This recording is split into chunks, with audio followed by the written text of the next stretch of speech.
You're listening to Living in Spain podcasts with David Wright.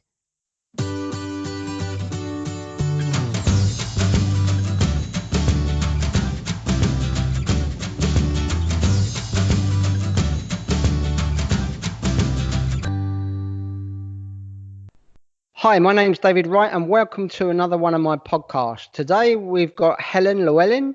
Hi Helen, can you hear me okay? Hi David, yep, I can hear you really well, thanks. So Helen, whereabouts are you from in the UK? I grew up in Devon in the West Country, and then I spent the rest of my sort of adult life really in Hampshire, near Portsmouth.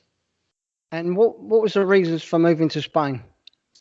There's two main reasons really. One, that me and my partner absolutely hate the grey, dreary, damp UK winters and the general unpredictability of the weather. And the second is that we wanted to go and live in the countryside. We were living in a small town in Gosport, and it just wasn't possible to afford it in the UK, or not without us going hours and hours north of where our family and friends were. So we thought a bit sideways and a bit creatively and thought, well, we could go 4 hours south. So we did. It just had to be 4 hours south by plane, not car. Well, kind of. Good idea. Yeah, I think probably people say it's not all about the weather, but you start living in Spain for a few years and it really is all about the weather. It just gives you so many more options in life, doesn't it? It does, yeah. You don't have to think about, oh, it's sunny today, what should we do to make the most of it? You can just go with the flow and do what you want to do, knowing what the weather will be pretty much. Well, when I first moved here 17 years ago, I was heavily into paragliding in the UK, and I brought my paraglider with me. And I used to keep a record in the UK of the weather every day and log all my flights and everything. And I started keeping a flight log here, and mostly the weather. Every day I got up and filled in what the weather was like. After 6 months of putting sun, I just forgot about doing it. I didn't do it anymore. I didn't bother. It just wasn't necessary. No. So whereabouts are you, Helen, in Spain? So I'm in Almería province, and I'm about 10 kilometres west of Orbox. So we're in the foothills of the Sierra Filabres. Yeah, I know the area. I've had some customers up that way. Well, I'm a bit further down the south. I'm in Almería, near the airport. I'm actually where I'm living now, where I'm building my house, is only 5 minutes from Almería International Airport. So we're still in the same province, Almería. So do you get your tapas up there? Your free tapas? They're not often free, no. You might get a free pot of crisps or something really tiny, but generally speaking, we have to pay for them. This is one of the main reasons I love this area here. People say to me, well, it's not free tapas, and it's very difficult to try and explain, but I know there's tapas all over Spain, and I've travelled all over Spain, and actually in Pamplona up in the north, the tapas are fantastic, but they call them pinchos up there because they're on a stick. But here in Almería, in Almería, they actually do a menu, and you can choose off of a menu to be cooked to order, and it included, I suppose I should say, included with the price of a beer or a wine. So say you pay, I don't know, in town we pay maybe $2.50 for a beer, and you get a choice off the menu of a tapa. And really, when we're not going out so much at the moment, but when we used to go out quite a lot, you have 2 or 3 beers and 2 or 3 plates of food, and that's enough. You don't really want to eat out. That's plenty of food, you know. Yeah. But a lot of people say to me, "Oh, we get free tapas like in Granada." Yeah, you do, but sometimes it's just a few olives and a few crisps, you know. So not my idea of a tapa, but there you go. Yeah. So Helen, married, children? What's your status where you are? Have you got a family here? No, there's me and my other half. So we're not married. We've both been married before and decided that we didn't need a piece of paper to keep us together. So we're not married, although that sometimes poses a couple of challenges in Spain. But hey, I don't have kids. I chose not to. I always say I couldn't eat a whole one. So I just use my focus for other things rather than putting energy into children, really. So plenty of time to follow your hobbies. And I believe you're into running quite a lot. I see you posting a lot about that. I do, yeah. Yeah, I do trail running. So I used to just run road running a little bit. And I started going on hashes. There's a couple of hash groups in Spain. and they're quite fun, informal groups. And it's almost like treasure hunt running. And that's often on the trails and the ramblers. And I met a whole bunch of people there. And one of them she kind of challenged me. They said, oh, you should go and do trail running. So I did. And now I do it quite a lot. And I've converted and I now run trails and mountain trails. So yeah, you'll find me halfway up a mountain on a Sunday usually. And with the weather we're getting here, you can get out and about much more than you could in the UK. Absolutely, yes. I love seeing these pictures of the weather in the UK. My brother's from Brighton, my hometown, and the other night, it was about 4:00 in the afternoon. He called me for a WhatsApp or a video call, and I was out doing some tiling in the garden, and he said, "Where are you?" And I said, "I'm in the garden." He said, "But it's still daylight." I said, "Yeah."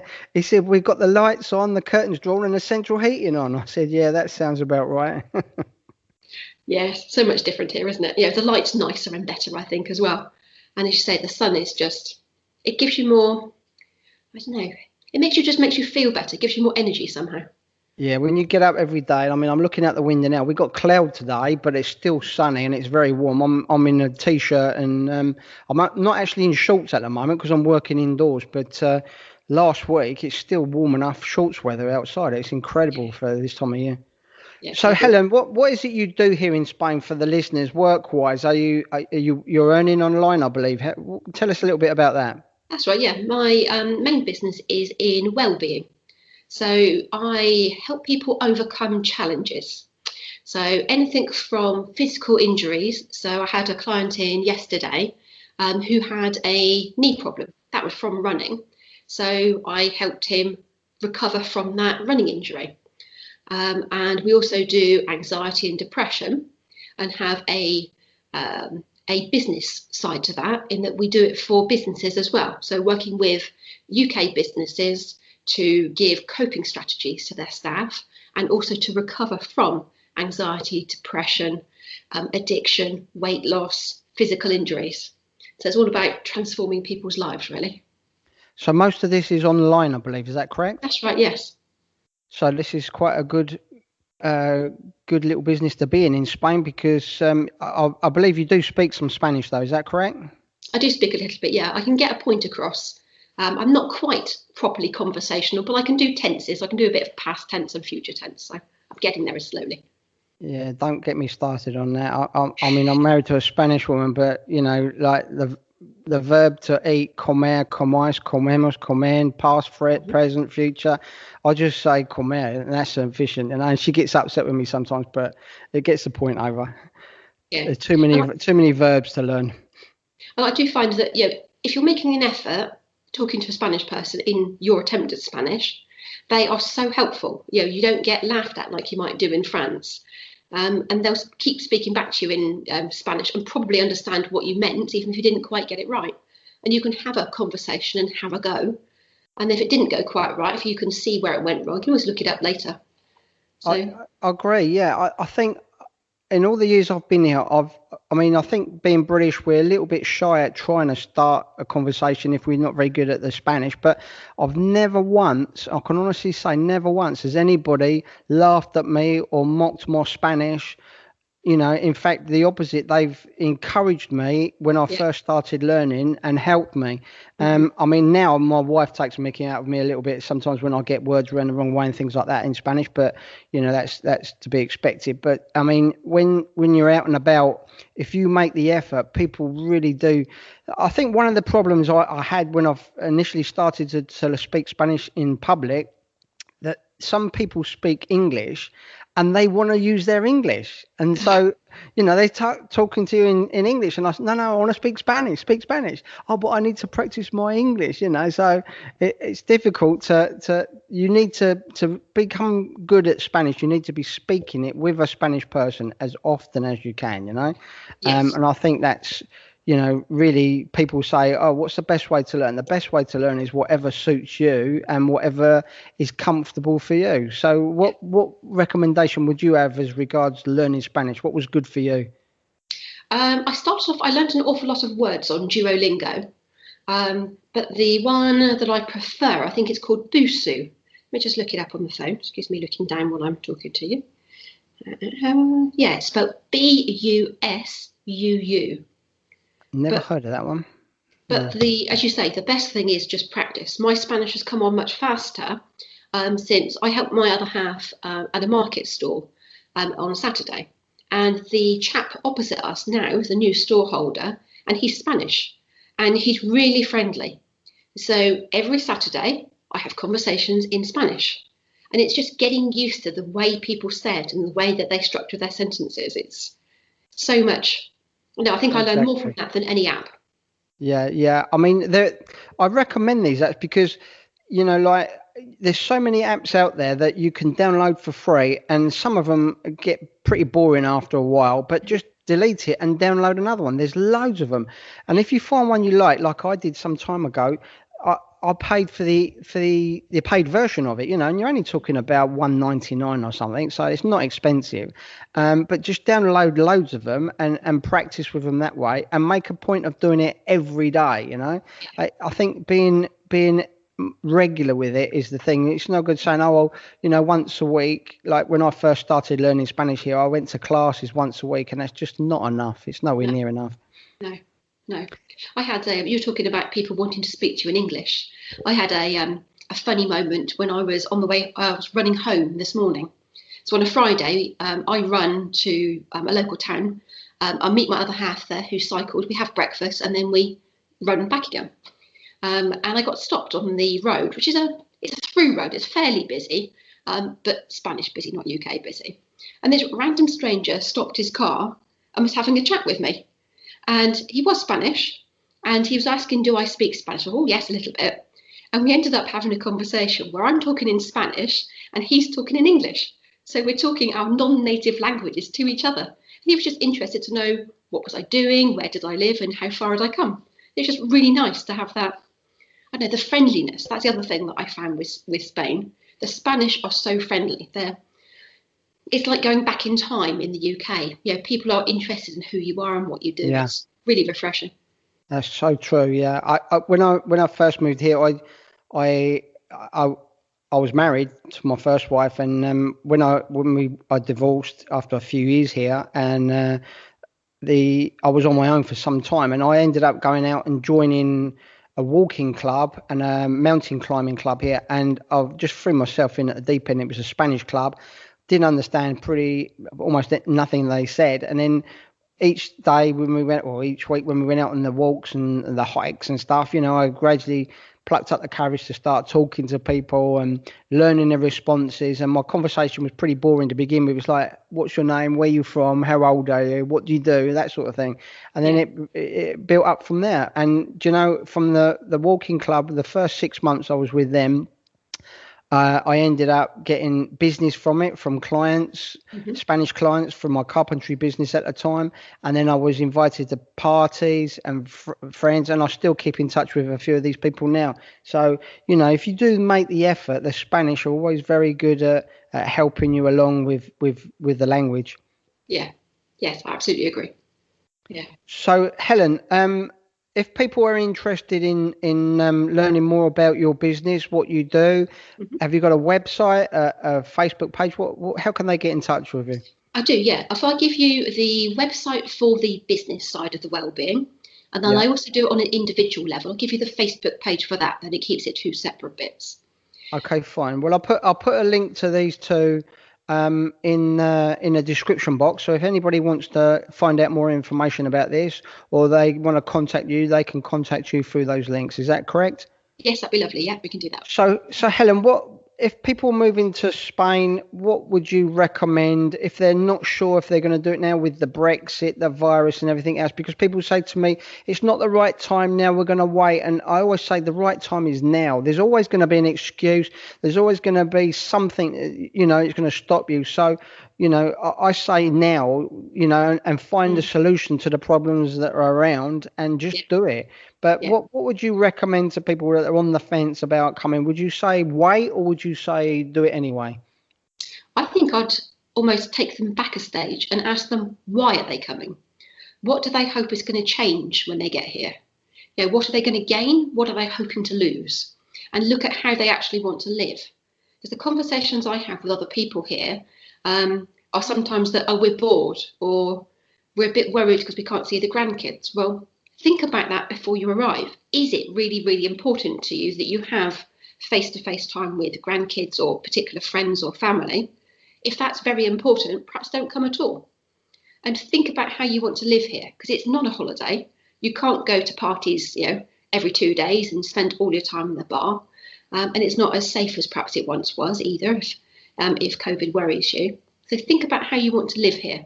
And then if you think Spain is the right thing to do, come now, because now's the best time to do anything. Sure. And what in your view was the most difficult thing for you when you came here? Was it the paperwork? Was it the money side, or buying and selling property? What was the hardest thing for you when you came here? I don't think we had any particular thing, but it can be a bit overwhelming thinking, I've got to do this, this, this, this. So the best tip I've got for that is talk to the people around you. So we made some really great friends, and they've been here for years, so they could say, you need this person for that, or this is what we did for a thingamy. So you're getting proper first-hand local information on it. Brilliant. That's really one of the reasons why I set up the Facebook group in the first place, because people say, and they still on the page they post that, oh, you're so lucky, I wish I could do that. And my response is always, it's nothing to do with luck. Anybody can do it. And we're all here in the group and on the YouTube channel and our information page. All the information's there. You're the one that needs to take the step. You're the one that needs to get out the comfort zone and just go for it. And all the problems that you think you have, these people that are living here, us British people have all had similar problems and got over them, and we're living here doing it. So, really, people say, well, it's the money. I know people that live in here without any money. I know people that are here without any work, so there's always a solution. It's just a matter of having that little bit of guts to get up and go for it, but also doing the proper research. Obviously, you don't just jump in with both feet, but all the information's there, and we've got some great helpers and admin team, you included on the Facebook group. We I really appreciate you guys, and I think that a lot of us want to help other people, and all our information is free, and we really want others to enjoy the lifestyle that we're having here. So that's really my advice to people, and any members in the group, in their Facebook group, which is a British Expats in Spain group, come along. We've got a mentoring group as well as part of that Facebook group, where we have one-to-one. And what I always say to people is, if you're thinking about moving to Spain, we all want different things. Like you personally, you're in the countryside. I prefer the beach area, and everyone's different. So look for and find people in the group that are doing and living how you want to live, and follow those people and ask them, pick their brains. They'll be happy to tell you, what they're doing, and get advice from them. And then, you can get the information that's more relevant to you, rather than just say, like somebody said to me the other day, they're living in Malaga, and they said, oh, it's fantastic in Malaga, I love it here. To me personally, Malaga's nice, but I would not like to live in central Malaga. No way. There's a lot of British there now. It's very heavily populated. There's traffic jams there, and it's extremely expensive. But outside of Malaga, maybe it's different. But if you log on to these people, latch onto them, follow them, and pick their brains, you can learn so much from them and get so much information that will help you long term, just by following people that are living how you want to live. Absolutely. Yes, I agree. Yeah. And I've done the mentorship thing for 2 people through your scheme, and both of them now live in Spain. And one of them, she now works for me as well. So that was quite a good match. Perfect. Yeah. I mean, I try and help as many people as I can. I've helped several people, and there's a few that just need a little bit of a push, and it's not so much of a push, it's a bit of encouragement, to take the next step, and we provide all the info and all the help there. And even like with our business Friday, we have the slot. I don't want to keep the group full of business ads, like so many of the other Facebook groups get swamped with people selling their crap, to be honest, and their cars and stuff like that. But I want to help promote British people that are promoting their businesses here or local businesses as well. That's why we have the Business Friday. But, you know, when you look at these, people can see that there are so many British people here that are living here and they are working here and they're doing pretty well, some of them. So, you know, if you can follow these people and latch onto them, that's how you do it. One of my mentors years ago said to me, you know, if you can find the right mentor and follow these people, if you want what other people got, you have to do what other people do, you know, and that is so true. Yeah, that's good advice. Okay, right. Well, thanks very much, Helen. And I believe you've received your camera today. You won the prize. Helen is a third prize winner now. Yeah, and you won the camera for doing the promotions and accepting the members' request and vetting people on our Facebook group. So I appreciate that. Thanks very much. Hopefully, we'll be seeing some of the photos you take with a camera soon. And I just want to say thanks for the interview, Helen, and I'll put a link in the description box so people can get in touch with you. And remember to keep sending those pictures of the area where you are, because I know you've got some pretty nice hillside and countryside where you'll go running. Is that correct? Yeah, that's right. Yeah, it's quite spectacular. Yep, I shall pop a few more on. So anyone's interested in living in that part, in Allbox part of Spain, then Helen's the person to talk to. So thanks very much, Helen, and speak to you soon. Yeah, will do. Lovely. Thanks for your time, David. If you have enjoyed this podcast by David Wright, then you will love his new books. Out now on Amazon and Kindle, packed with money-saving tips and information on living and working in Spain. Just go to livinginspainbooks.com. David also has a popular blog for expats in Spain. Come and take a look now at britishexpatsinspain.com.